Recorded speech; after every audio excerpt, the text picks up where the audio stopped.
Assalamualaikum warahmatullahi wabarakatuh. Dan selamat pagi semua. Selamat datang di presentase kelompok kami pada mata kuliah Biologi Dasar. Perkenalkan, nama saya Muhammad Lutfi Maradi. Saya sendiri Uzlifatul Jannah Ashar. Saya Andi Rida Nur Hidayat. Kami dari kelompok 13 akan mempresentasikan materi mengenai bioteknologi. Nah, apa sih bioteknologi itu? Sebelum melangkah lebih jauh, ada beberapa submateri yang akan kami paparkan, yaitu mengenai pengertian bioteknologi, sejarah singkat perkembangan bioteknologi, jenis-jenis bioteknologi, dampak bioteknologi, dan peranan bioteknologi. Untuk pengertian bioteknologi, bioteknologi merupakan teknologi yang menerapkan prinsip sains dan teknologi dalam pemrosesan barang dan dalam pemberian pelayanan yang baik untuk masyarakat dengan menggunakan zat biologik. Yang dimaksud dengan zat biologik di sini yaitu tidak hanya mengenai mikroorganisme, melainkan juga enzim, jaringan sel hewan, dan tumbuhan. Kemudian yang dimaksud dengan prinsip sains dan teknologi itu ialah ilmu yang menyangkut mikrobiologi, biokimia, genetika, dan rekayasa biokimia dan juga kimia. Sehubungan dengan ini, maka bioteknologi merupakan ilmu interdisiplin. Selanjutnya yaitu sejarah singkat perkembangan bioteknologi. Bioteknologi secara sederhana sudah dikenal oleh manusia sejak ribuan tahun yang lalu melalui metode fermentasi. Produk yang dihasilkan masih sangat sederhana dengan hanya memanfaatkan mikroorganisme dan produknya dalam menghasilkan barang dan jasa untuk memenuhi segala kebutuhannya. Nah, menurut Soeharto, ia menyebutkan beberapa periode berkembangnya bioteknologi yang dibagi atas 5 zaman. Yang pertama, zaman Pasteur, yaitu perbaikan teknik fermentasi oleh mikroorganisme, misalnya minuman beralkohol. Yang kedua, zaman Pasteur, yaitu pada tahun 1865 sampai 1940, di mana pengembangan industri fermentasi pembuatan etanol, butanol, dan asam organik seperti asam sitrat dan asam asetat, serta pengolahan limbah secara aerob. Yang ketiga, zaman antibiotika pada tahun 1940 sampai 1960, yaitu pembuatan penisilin yang mulai digunakan pada saat pendaratan tentara Amerika di Normandy selama Perang Dunia Kedua, serta vaksin virus dan teknologi kultur sel hewan, dan juga teknologi fermentasi media cair, serta transformasi steroid. Yang keempat, zaman pasca antibiotik pada tahun 1960 sampai 1975, yaitu asam-asam amino, eluidasi struktur DNA, protein sel tunggal, enzim untuk deterjen, protein sel tunggal, biogas, dan teknologi rekombinan DNA. Dan yang kelima, era bioteknologi modern pada tahun 1975 hingga saat ini, yaitu rekayasa genetika, zat antibodi monoklonal, hormon insulin, dan hormon pertumbuhan ikan tuna, dan lain sebagainya. Terdapat 2 jenis bioteknologi, yaitu yang pertama bioteknologi konvensional dan yang kedua bioteknologi modern.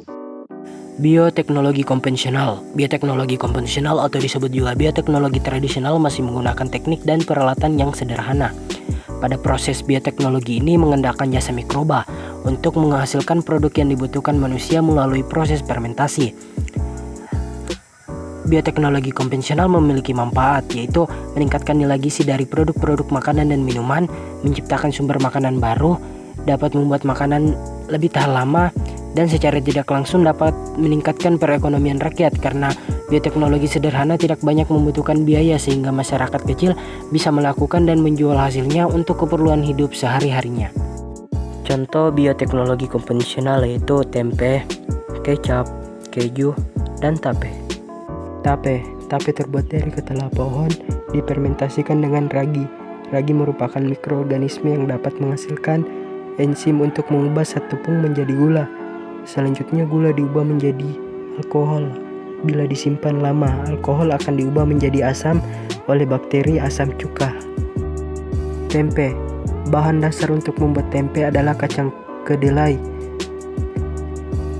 Ragi, tempe atau jamur akan mencernakan kedelai dengan cara mengubah protein kompleks pada kacang kedelai yang berbentuk keras menjadi protein sederhana yang lebih lunak sehingga mudah dicerna oleh manusia. Yogurt. Susu asam atau yogurt terbuat dari air susu yang lemaknya dibuang. Selanjutnya susu difermentasi dengan bakteri asam laktat, Lactobacillus bulgaricus dan Streptococcus thermophilus. Aktivitas bakteri ini menyebabkan keasaman susu menurun. Setelah itu susu ditambah cita rasa buah. Roti. Roti terbuat dari tepung gandum, difermentasi dengan yeast atau khamir Saccharomyces cerevisiae. Yeast atau khamir ini memanfaatkan gula sebagai makanannya yang akan dioksidasi dan akhirnya menghasilkan karbon dioksida. Karbon dioksida membentuk gelombang-gelombang yang terperangkap dalam adonan roti sehingga roti akan mengembang. Selanjutnya, bioteknologi modern. Bioteknologi modern merupakan penerapan bioteknologi yang menggunakan alat dan cara kerja yang canggih, dilakukan dalam keadaan bersih dan steril, kualitas produk yang lebih baik, dan kuantitas hasil produk yang dibuat lebih banyak dan terarah. Konsep penggunaan bioteknologi modern ini lebih menekankan pada bagaimana cara memanipulasi materi genetik mikroorganisme untuk menghasilkan klon yang unggul. Adapun manfaat dari bioteknologi modern, pertama menghasilkan bibit tanaman dengan sifat unggul, kedua meningkatkan produksi bahan pangan, ketiga mengolah sampah menjadi bahan bermanfaat, dan selanjutnya menghasilkan produk kesehatan seperti vaksin, antibodi monoklonal, dan lain-lain. Berikut merupakan contoh dari bioteknologi modern. Pertama, kultur jaringan. Kultur jaringan adalah suatu metode untuk mengisolasi bagian dari tanaman seperti sekelompok sel atau jaringan yang ditumbuhkan dalam kondisi aseptik, sehingga bagian tanaman tersebut dapat memperbanyak diri tumbuh menjadi tanaman yang lengkap kembali. Yang kedua, cloning.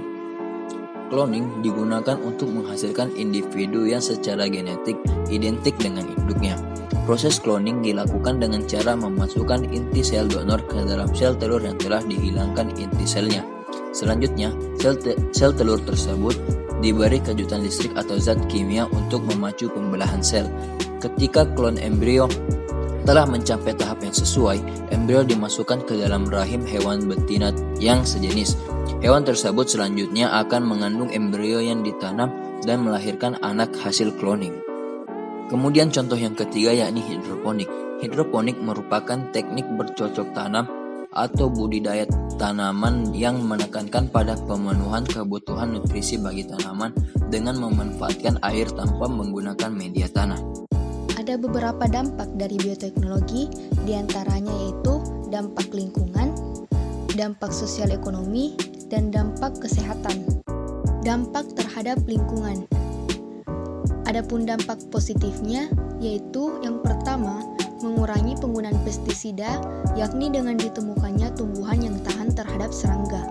Yang kedua, mengurangi pencemaran limbah dengan penggunaan Thiobacillus ferrooxidans untuk memisahkan logam dari bijinya. Untuk dampak negatifnya, yaitu pertama menimbulkan kerusakan pada ekosistem, yakni dengan adanya tumbuhan yang tahan terhadap serangga, bisa membunuh organisme seperti kupu-kupu dan lebah. Dan yang kedua, hilangnya plasma nutfah yang dapat mengakibatkan punahnya makhluk hidup dalam suatu ekosistem. Selanjutnya, dampak bioteknologi terhadap sosial ekonomi. Pertama, dampak positif, yakni terjadinya persaingan untuk mencari tanaman atau hewan varietas baru melalui proses rekayasa genetika yang terjadi di kalangan industri. Adapun dampak negatif yang hadir yakni kesenjangan sosial dan ekonomi pada masyarakat karena produk-produk dari petani dan peternak tradisional mulai tersisih dengan adanya produk-produk rekayasa genetika. Dampak terhadap kesehatan. Dampak positif adanya penemuan produk-produk obat maupun hormon hasil rekayasa genetika mengakibatkan produk tersebut lebih murah dan mudah diperoleh oleh masyarakat. Dampak negatifnya, penggunaan produk kesehatan hasil rekayasa genetika dapat menimbulkan alergi. Dan yang terakhir mengenai peranan bioteknologi. Yang pertama di bidang pertanian. Di bidang pertanian adanya kedelai yang tahan terhadap herbisida dan ada tanaman yang tahan terhadap serangga-serangga seperti tanaman jagung dan tanaman kapas, serta tanaman padi, tanaman kentang, dan tanaman tebu yang tahan terhadap kekeringan, buah tomat yang memiliki masa simpan lama, serta tanaman padi yang mengandung vitamin A. Di bidang industri, bioteknologi memiliki peran yang penting dalam hal pemanfaatan biomasa untuk konversi energi dan produk-produk lain yang mempunyai nilai ekonomi tinggi, seperti produksi enzim, gula alkohol, senyawa antibakteri, dan lain-lainnya. Saat ini bioteknologi industri merupakan teknologi kunci bagi terwujudnya bioekonomi yang berkelanjutan serta ramah lingkungan. Peranan bioteknologi di bidang kesehatan antara lain adanya pemanfaatan sel fungus, rekayasa jaringan, produksi insulin di bakteri, produksi vaksin, dan pemanfaatan antibodi monoklonalat. Itulah yang dapat kami jelaskan mengenai materi bioteknologi. Semoga apa yang kami paparkan dapat bermanfaat untuk teman-teman sekalian. Sekian dari kami. Assalamualaikum warahmatullahi wabarakatuh. Selamat pagi dan selamat beraktivitas.